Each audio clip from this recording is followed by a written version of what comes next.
Welcome, everyone, to another episode of Victini News. I am your host, Cuban. We have week 2 behind us, and officially, our Swiss system is now in action. For coaches who are not aware of what our Swiss system is, basically the first 2 weeks are used to rank the players by their score. And with the Swiss system, it automatically makes a schedule always a week after. So for week 1, we got the schedule for week 3. Week 2 is for week 4, and then in that order. This is to ensure that teams who are at the top and who are going to make playoffs don't just have the quote-unquote easy way of playing all the bottom tier teams. This does mean that most of the time playoffs will be rematches, but it also confirms that if you make playoffs, it definitely is deserved. You will see it over the weeks, and obviously you will also see it in the doc itself, that not every week is currently revealed. As soon as the matches have been played for a week, so for example, as this week 3 matches all have been played, the week 5 schedule will be revealed. If there's any questions or anything about this, you can always ask them in chat. But without further ado, let's check out the week 2 results. Starting off with the Munching Munchlags from Rocketman facing off against the Belfast Graffians from Myth Juma. Right away, Rocketman brings out a very cool tech, Nuzzle on Hatrin. Thanks to that and a calm mind, he gets an early advantage and takes the first KO of the game against Myth's Sableye with Draining Kiss. But Sableye got Sunny Day off, and that was game changing. As Typhlosion History comes in, clicks Eruption, and takes out the +1 Hatterin. And now, with every Sunny Day turn, this Typhlosion takes a name. It one-hit KOs Mamoswine, Taurus Paldea, and a Caladon as well. And as the sun ends and Greninja comes out, he has to finally switch out. The game then continues as several turns of switching around from Rocketman is countered by Myth Juma, slowly chipping away and catching the Heliolisk with an Aura Sphere from Blastoise. Hydrapple then comes in and finishes it off with a Fickle Beam. Thinking he got the 5-0 in the back, the Belfast Graffians are switching back to Blastoise, only to get hit with a Protean Grass Knot, taking the Blastoise out. But now, with Mega Greninja as Grass type, Typhlosion uses its chance, and we get a confirmation that it was indeed Scarf Eruption, as it gets the final kill with Eruption for the 4-0 victory for Myth Juma and the Belfast Graffians. Our second game is Red Sox Alex and his Fighting Lando Tease against Mike and the Georgia Drillers. The game starts rather slow, as both switch and slowly do some damage, with the biggest one being Rotom Wash getting rid of the Culpa Berry on Sinistcha and then getting a flinch on top of it, putting the Sinistcha in a rough position. The good thing for Alex here is that he does get his rocks up with Hippowdon, and then with Sinistcha manages to stop or rapid spin, even getting rewarded with a decent Strength Sap heal. And the fight continues, and it takes until turn 21 when the first Pokemon falls. And it is Sinistcha, as it comes in, taking a Hydro Pump from Rotom Wash, and then a Dark Pulse, dealing enough damage to take it out. After a quick back and forth, we see Hippowdon dodge a Tyrantrum Head Smash, to then whirlwind the Tyrantrum back into the field, as that one was trying to switch out. Not wanting to risk any more damage on other mons, Mike decides that he has to sack his Tyrantrum as he clicks an attacking move, and Alex saw it coming and clicked Earthquake to get the kill on Tyrantrum. With the Georgia Drillers now on the back foot, they decide that the best course of action is to get rid of the rocks as Excadrill gets sacrificed to clear them, falling to another earthquake from Hippodon. To put more salt into the wounds, Rotom Wash then misses a Hydro Pump on Hippodon, but at least gets one on Arbok that does enough damage to take out the snake with a Volt Switch, evening up the scores again. Mike is forced to choose a Pokemon, which was Whimsicott. As he sees Charizard X hit the field, he goes for probably his best play, which is Memento, stopping the setup from the Charizard. Sandaconda then takes the Flare Blitz and uses Coil and Rest to go back to full HP, but is then once again whirlwinded out by Hippodon. Rotom Wash then misses another Hydro Pump, which causes Alakazam to come out. He hits a Focus Blast, but then gets KO'd by Earthquake. Finally, Rotom Wash comes back in and stops the rampage of the Hippo by hitting a Hydro Pump and taking it out. But by now, the damage is done. With only Rotom Wash and Sandaconda left, the Drillers are staring at his suing Samurott, who takes out both of them in quick succession for the 3-0 victory for the Fighting Lindo Tees and Red Sox Alex. Game number 3 is Blind Zero and the St. Louis White Cardinals fighting the Oslo Okidogis from Viking. We start with a bang as Feraligatr gets an early kill on Runigiris, who trades at full HP for rocks and a burn on the Feraligatr. Viking then looks for an answer to Cloaking, but can't seem to find it as Cloaking slowly takes out the Fluid Eternal. After more trading and Stealth Rock damage, Viking finally gets on the board by taking out the Feraligatr with a knockoff from his Meowscarada. As Bellibolt gets Cloaking low, Viking switches in the Dragonite. On the turn, Future Sight hits, as the combined power of that and Sludge Bomb puts the Mega Dragonite on 16% HP. But then Dragonite pulls out Aerial Ace to KO the Cloaking. And after an extreme speed to damage the Mega Delphox, Dragonite falls to a Shadow Ball. The fight continues until, thanks to a crit on the Drain Punch, Conkeldurr can take out Bellibolt with his follow-up attack, as the Bellibolt gets low enough from the first hit. Meowstic then fights the Corviknight and reveals Thunderbolt, which leads Corviknight to switch out, but not before taking Meowstic to 9% from our Brave Bird. In comes Meowscarada, who easily takes the kill with a U-turn, but this puts the St. Louis White Cardinals in a position to end the fight, as Mega Delphox comes in and takes out the Corviknight, who came in with the U-turn, and then switches into King Gambit to deal with the Meowscarada's knockoff. And with that barely doing any damage, King Gambit slowly but surely takes out the Meowscarada, and Blind Zero and the St. Louis White Cardinals take the 3-0 victory. In our fourth game, we have They Call Me Gage and his NC Noble Roar against Nightor and his Death Valley Houndooms. A slow start as we see rocks being traded and Empoleon getting paralyzed.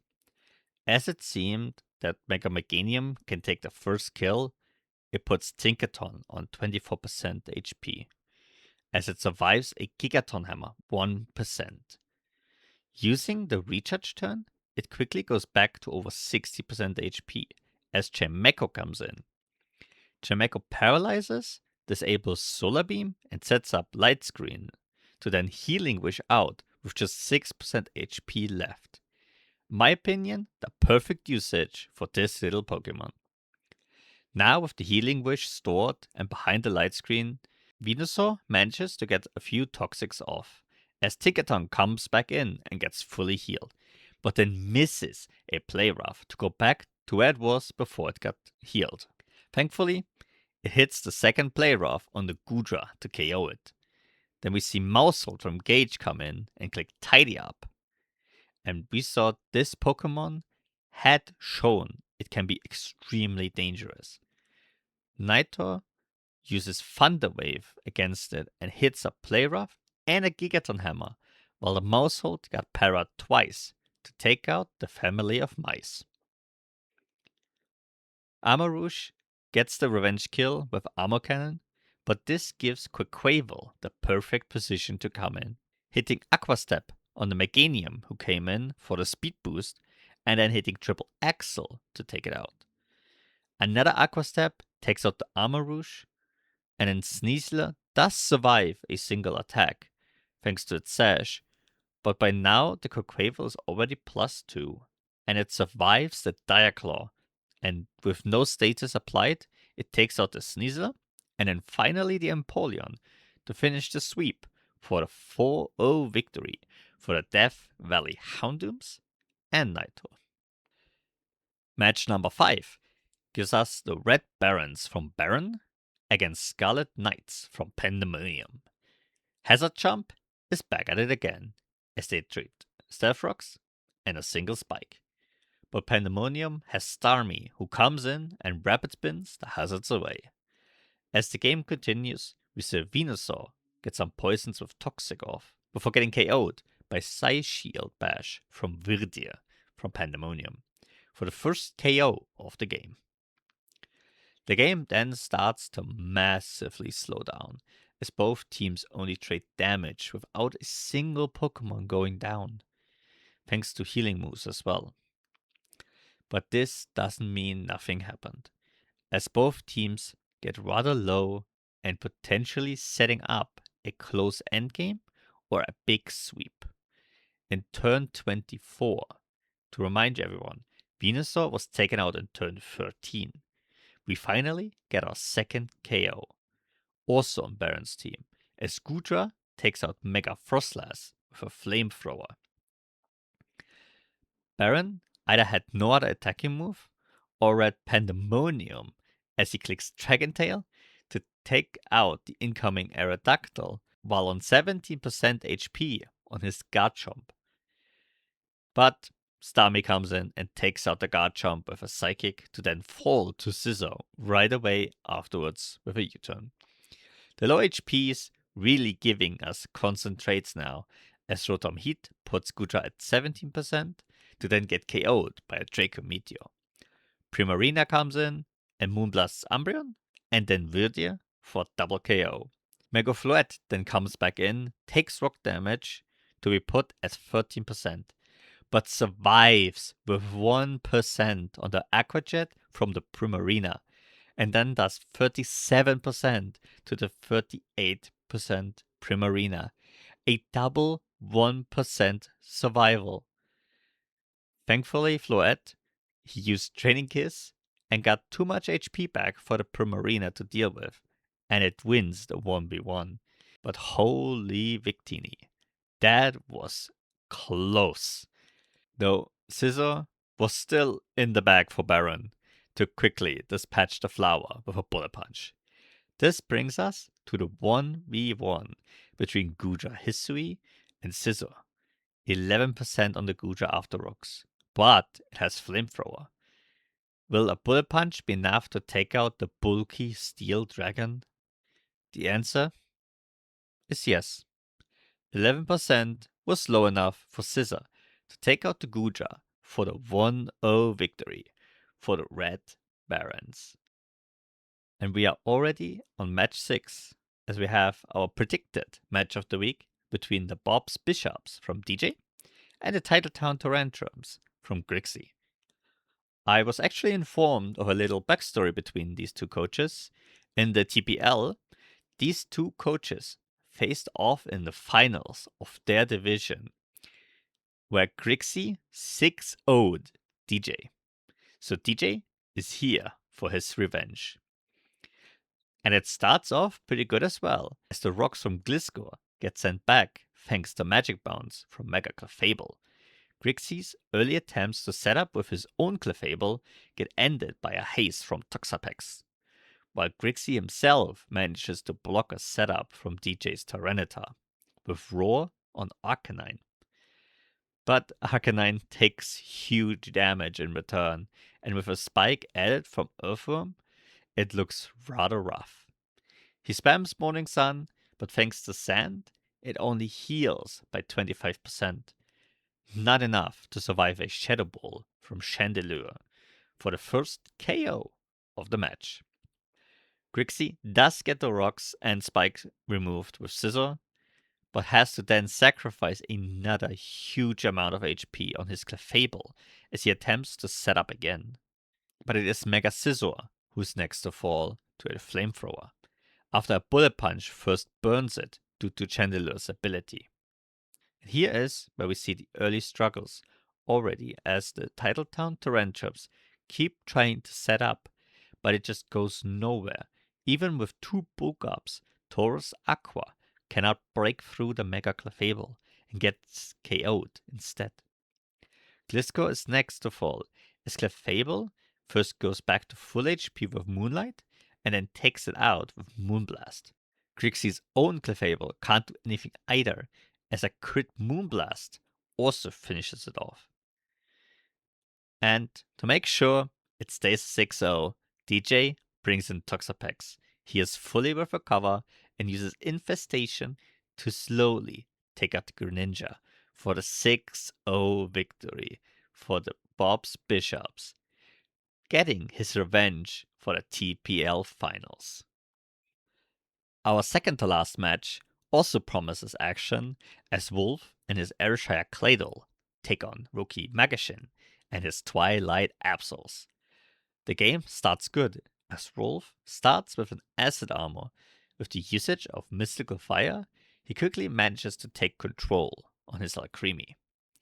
But what he didn't plan with was Swords Dance Incineroar, who goes to +6 and takes out Alcremie with Darkest Lariat and a Flame Charge. And suddenly, this Pokemon is an issue. Torkoal also falls to Darkest Lariat from Incineroar, but thankfully for Wolf, Gulomora can come in and take out Incineroar by being faster and using Earth Power. Wolf's Farigiraf then starts the setup of Calm Mind and starts dishing out massive T-Bolt and Shadow Balls, claiming a kill on Cofagrigus and Alakazam. In a prediction, or just a try to Will-O-Wisp the Rotom Mow, Roki actually catches the Snorlax switching in, as it then sets up with Curse. The burn helps Roki a lot here, as he switches between his Pokemons, looking for an answer, and he found it in a most interesting way. He sets up Trick Room and heals with Slack Off, as Snorlax doesn't get the para with Body Slam. On the final Trick Room turn, he gets a fast chilly reception into Mega Chestnut, who first gets rid of the leftovers and then body presses the Snorlax to get the KO. This is quickly followed by a second KO for it on Rotom Mow, also using body press. Grimora once again comes in and manages to take out the Chestnut with Sludge Wave, bringing us to a 2v2. Roki has Slowking and Altaria, and Wolf has Farigiraf and Glimora. We see Future Sight from Slowking, as Altaria and the Slowking barely survived the onslaught from Glimora, but they survived long enough for the Future Sight to take out the Glimora. Now, in a 2v1, Farigiraf once again sets up with Calm Mind, as he gets a para on the Altaria, forcing it to switch out to get rid of it. But in the process, Slowking gets KO'd by a Thunderbolt. Now it is Altaria, which is a +2/+2 Farigiraf. Roost removing the Flying type here is huge for Roki, as it stops the damage from the Thunderbolt. But still, it looks like a Wolf win. If Altaria doesn't get 2 crits with 2 Moonblasts to ignore the special defense boost and claim the 1-0 victory for the Twilight Absols and Roki. For our match of the week, we have Solaire and his Stormfront Covenant against CB Freiss and the New York Low Kicks. Both teams are going on the offense, and we only have to wait until turn 7 for the first kill, as Fortress earthquakes the Infernape twice to take it out, even with a Sugarberry on the ape, thanks to its own sturdy ability. But as we know with CB Freiss' team, the answer immediately follows as Hydreigon takes out Fortress with Dragon Pulse, who in return does put Roserade on 34%, but a Dazzling Gleam feints Hydreigon after only one turn, with a one-hit KO. Seeing how both coaches just don't seem to care about their Pokemons, Cleaver gets the next KO with a U-turn on Roserade. Florges then comes in for CB Freiss, and Solaire picks Ampharos. This time though, it is CB Freiss' Florges who gets the next kill with a Moonblast, never giving Ampharos the chance to Terra. Surprisingly enough, it takes a whole 4 turns where Florges wins another 1v1, getting Mega Houndoom low enough for the solar power to KO the big dog. Though, this was it for Florges, as Crook, after a single Protect turn, gets the kill on the flower. Mega Feraligatr now takes the stage, and he takes out the Ninetales, who sets up Sun. But thanks to that, we saw Crook come back. Now, with the Sun weakening the Water Moose, Crook gets the kill on the Feraligatr, Cleaver, and Aegislash to reverse sweep and confirming the 1-0 victory for Solaire and his Stormfront Covenant. Wow, those were some amazing matches. This week was great. I was honestly struggling to figure out which one was my favorite one for match of the week. And this is why Victini is the best division. With our recap finished, let's check out our current Pick'ems ranking. And here we see Mike from the Georgia Drillers on first place with 10 correct predictions in 2 weeks. He's closely followed by Joe Rubin from Mew, Blind Zero from the St. Louis White Gardeners, and Red Sox Alex and the Fighting Lando Tees. All have 9 points.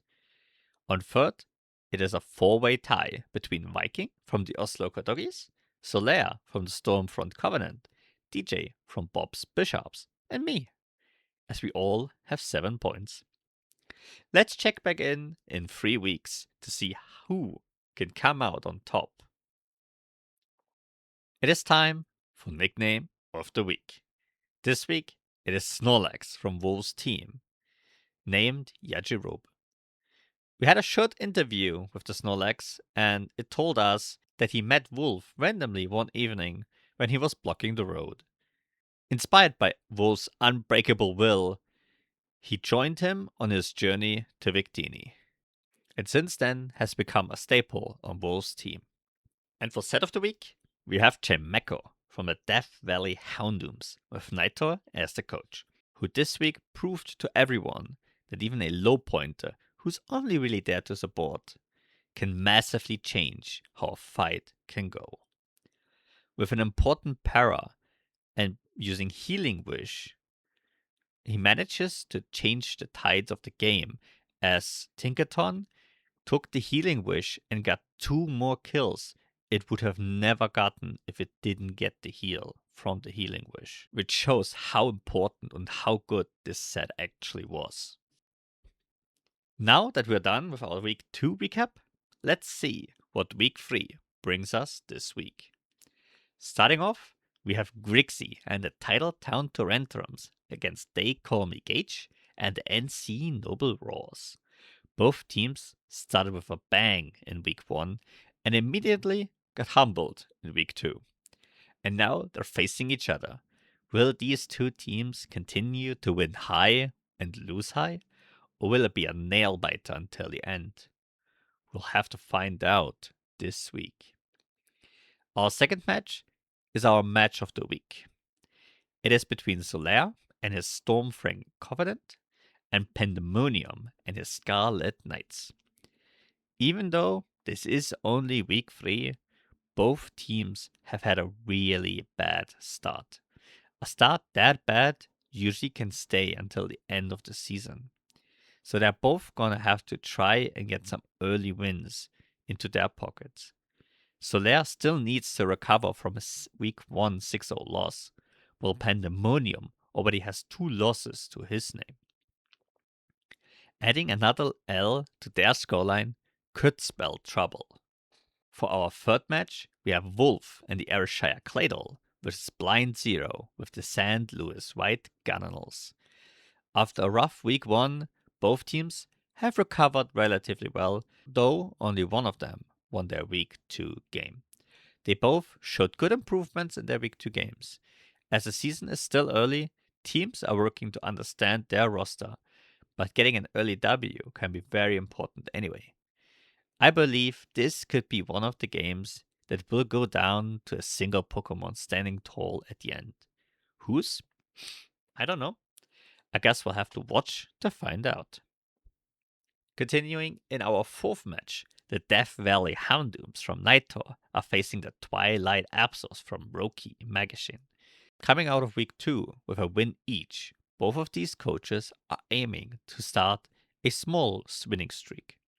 Naito's win was dominant, while Roki, not as much.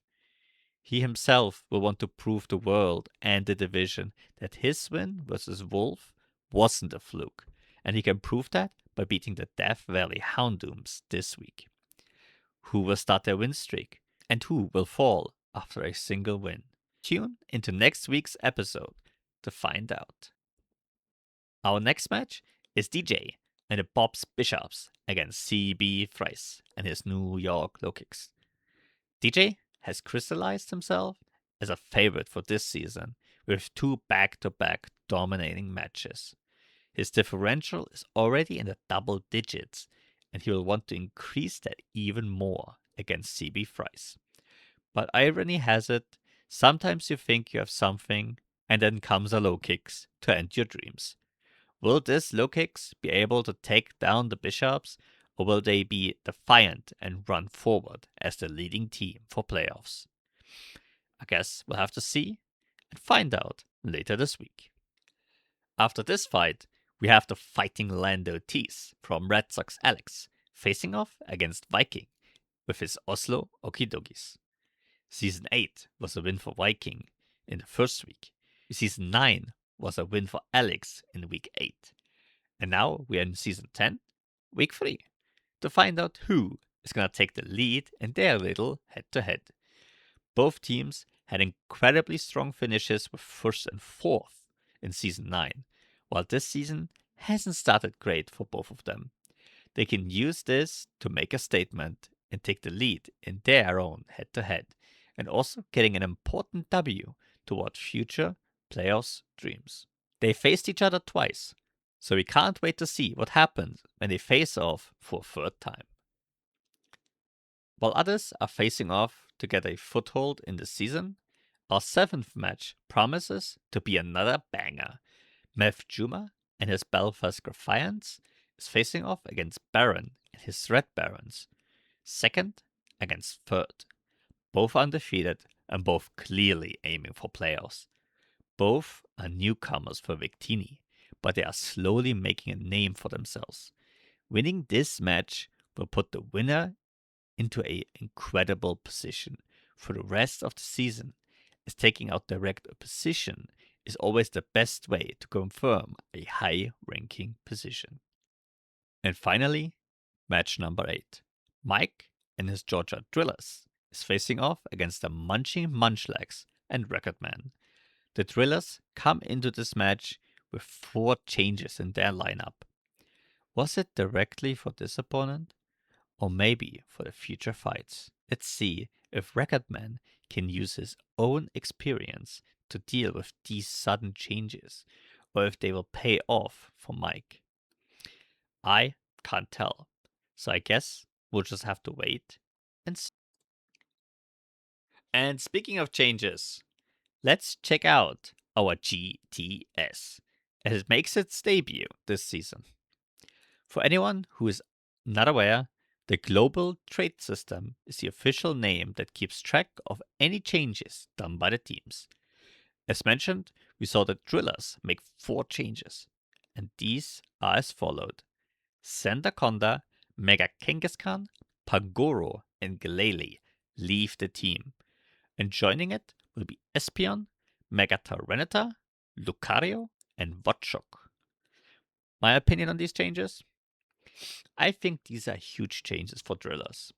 Having an active Sandsetter for the Excadrill while adding Lucario for the overall flexibility is huge.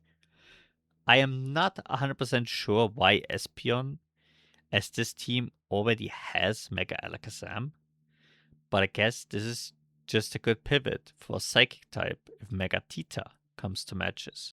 Other than them, we have They Call Me Gage, trading his Melodic for Gallade. So a defensive Pokemon for an offensive Pokemon. Seeing how this team already has a solid Water type in Empoleon, I don't actually disagree with this change to give this team more flexibility with its damage output in future matches. And the final change is Wolf, picking up the dropped Sandaconda and trading away his Farigiraf. In a team full of Trick Room setters, I don't think he needed another one with Farigiraf, and Sandaconda brings its own way to support the team. I personally like the pickup, and I think it is a good change. If and how it will work, that is something else we will have to see in the coming weeks. And this is it for this week's episode of Victini News. I hope you enjoyed it, and as always, thank you for watching. I'm your host, Kieran, and I wish you all happy cooking and good luck in your matches. Have a nice rest of the week.